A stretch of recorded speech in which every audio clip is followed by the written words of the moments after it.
ശബരിമല സ്വർണ്ണ കവർച്ച കേസിൽ ആർക്കും മുൻകൂർ ജാമ്യം നൽകില്ല എന്ന് സുപ്രീം കോടതി. കൊടിമരത്തിലെ സ്വർണം ഉൾപ്പെടെ മോഷ്ടിച്ചല്ലോ എന്ന് കോടതി അത്ഭുതപ്പെട്ടു. ഇന്നലെ ആ വാർത്തയും ശ്രദ്ധിച്ചെന്ന് കോടതി പറഞ്ഞു. എസ് ജയശ്രീയുടെ അറസ്റ്റ് തടഞ്ഞ ഇടക്കാല ഉത്തരവ് കോടതി നീട്ടി. മുൻകൂർ ജാമ്യാപേക്ഷ പിന്നീട് പരിഗണിക്കാൻ മാറ്റുകയും ചെയ്തു. തനിക്ക് ആരോഗ്യ പ്രശ്നങ്ങളുണ്ട് എന്നതടക്കമുള്ള ജയശ്രീയുടെ അപേക്ഷ കോടതി പരിഗണിച്ചില്ല. ആവശ്യമെങ്കിൽ ജയിലിൽ ചികിത്സ ഒരുക്കാം എന്നായിരുന്നു കോടതിയുടെ ഇക്കാര്യത്തിലെ മറുപടി. ഷബിന വിശദാംശങ്ങളുമായിട്ട് ചേർന്നു. ഷബിന, സുപ്രീം കോടതി കർക്കശമായുള്ള നിലപാടാണ് സ്വീകരിച്ചത്. എന്തായാലും ജാമ്യം നൽകാനാവുന്നതല്ല എന്ന് മാത്രവുമല്ല, ഈ വിധി സംഗതികൾക്ക് പുറത്ത് വാക്കാല് ഈ പറയുന്ന അത്ഭുതം പ്രകടിപ്പിക്കുകയും ചെയ്തു.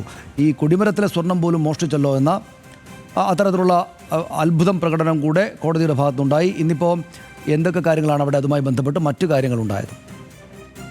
നേരത്തെയും സുപ്രീം കോടതി ഇത്തരത്തിലുള്ള ചില പരാമർശങ്ങൾ നടത്തിയിരുന്നു. നിങ്ങൾ ദൈവത്തെ പോലും കൊള്ളയടിച്ചല്ലോ എന്ന പരാമർശമായിരുന്നു നേരത്തെ മറ്റൊരു ഹർജിയുമായി ബന്ധപ്പെട്ട് കോടതി നടത്തിയത്.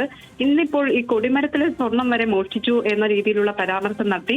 ഈ ജയശ്രീയുടെ ആരോഗ്യസ്ഥിതി ചൂണ്ടിക്കാണിച്ചാണ് ഇവർ മുൻകൂർ ജാമ്യത്തിനായി കോടതിയെ സമീപിച്ചിരുന്നത്. എന്നാൽ കോടതി പറയുന്നത് വിദഗ്ധ ചികിത്സ നൽകണമെങ്കിൽ നല്ല ആശുപത്രികളിൽ ചികിത്സിക്കാനുള്ള സൗകര്യം ഏർപ്പാടാക്കണം, ജയിലിൽ തന്നെ ചികിത്സ ഉറപ്പാക്കണം. ഈ കേസിൽ, അതായത് ഈ ശബരിമല സ്വർണ്ണക്കൊള്ളയുമായി ബന്ധപ്പെട്ട കേസിൽ ആർക്കും മുൻകൂർ ജാമ്യം നൽകേണ്ടതില്ല എന്ന നിലപാടാണ്. ഇവർ എല്ലാവരും നിയമത്തിന് മുന്നിൽ വരട്ടെ എന്നാണ് കോടതിയുടെ തീരുമാനം. അതുകൊണ്ട് തന്നെ ഈ അടുത്ത ദിവസങ്ങളിൽ തന്നെ ജയശ്രീയോട് അന്വേഷണ ഉദ്യോഗസ്ഥർ മുമ്പാകെ ഹാജരായി കാര്യങ്ങൾ വിശദീകരിക്കണം, അല്ലെങ്കിൽ ചോദ്യം ചെയ്യലിന് വിധേയമാക്കണം എന്നാണ് പറഞ്ഞിട്ടുള്ളത്.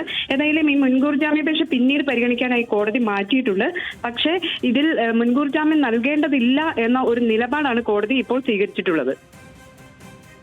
ശരി, നന്ദി ഷബിന വിവരങ്ങൾക്ക്.